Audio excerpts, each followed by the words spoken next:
कहानी एक ऐसे घर से जहां शादी का माहौल है, लेकिन टेंशन और शांति इतनी कि शादी का घर किसी जंग के मैदान जैसा दिख रहा था। अरे जैसा मर्जी डेकोरेशन कर दो, पैसों की चिंता मत करो।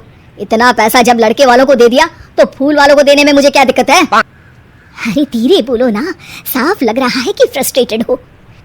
अरे तुम तो चुप ही रहो। एक बेटी संभाल नहीं पाई।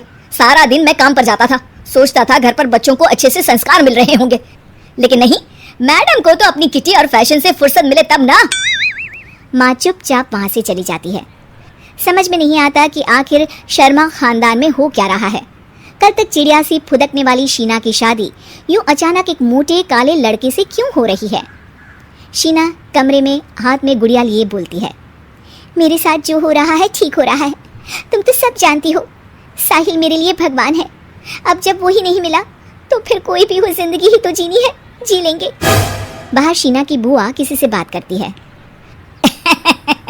अरे मोटा नहीं, उसे तो खाते पीते घर का कहते हैं। अब ओबेरॉय का नाम भी किसी को बताने वाली बात है।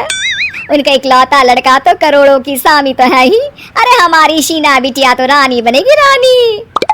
इन सब के बीच कहीं कोने पर शीना हाथ में मेहंदी सजाए बैठी थी और आंखों में आंसू सजाए।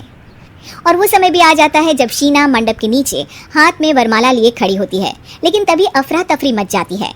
कोई कहता है, अरे लड़के की माँ को हार्ट अटैक आ गया। अरे अच्छी खासी थी, कैसे हो गया? अरे कहते हैं ना, किसी किसी लड़की के पैर अच्छे नहीं होते। हो सकता है कि मनहूस है ये लड़की। शीना पास खड़ी सब सुन रही थी। फिर शीना अपने कमरे में आ जाती है।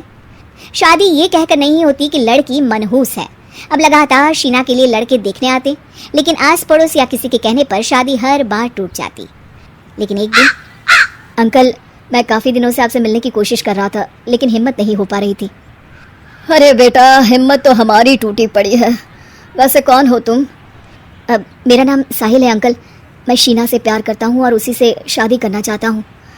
अरे अब तो किस जात के हो ये भी मायने नहीं रखता। बेटा, मेरी बेटी मनहूस है। ये सब कहते हैं कि इसीलिए उसकी शादी नहीं हो पा रही। अगर तुम शादी करने को तैयार हो तो ठीक है। शीना की शादी साहिल से हो जाती है। अगले दिन साहिल की माँ का देहांत हो जाता है और एक बार फिर लोग शीना को अपशकुनी कहने लगते हैं। अरे खा गई दीदी को ये। अरे क्या जरूरत थी साहिल किसी मनहूस को घर लाने की। पर बुआ, माँ की तो तबीयत पिछले कई साल से खराब थी। डॉक्टर्स ने जवाब दे दिया था। क्या पता ये भी उनका सौभाग्य हो कि वो बहू का मुंह देख पाई। अरे बहू का मुंह देख पाई, या ये कह लो कि बहू का मुंह देखते ही स्वर्ग लोक सिधार गई। खैर, हमें क्या, घर तुम्हारा है, हम तो चले।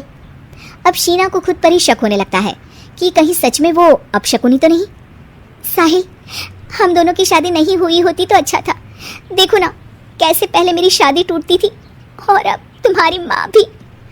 अरे ऐसा कुछ नहीं होता शीना, अपशकुनी वगैरह कुछ नहीं होता। ये सब तो ईश्वर के खेल है। वो शादी तुम्हारी इसलिए टूट गई क्योंकि तुमको मेरी पत्नी बनाना था, और माँ का जाना तो तय था। वो काफ़ी बुजुर्ग थी, साथ ही एक ऐसी बीमारी से जूझ रही थी जिसमें डॉक्टर्स भी उन्हें नहीं बचा पाते।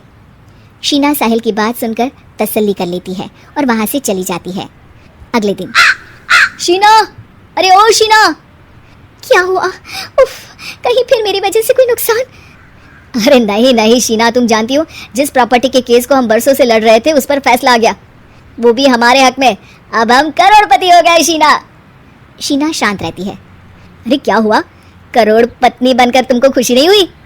शीना की आंखों में पानी आ जाता है।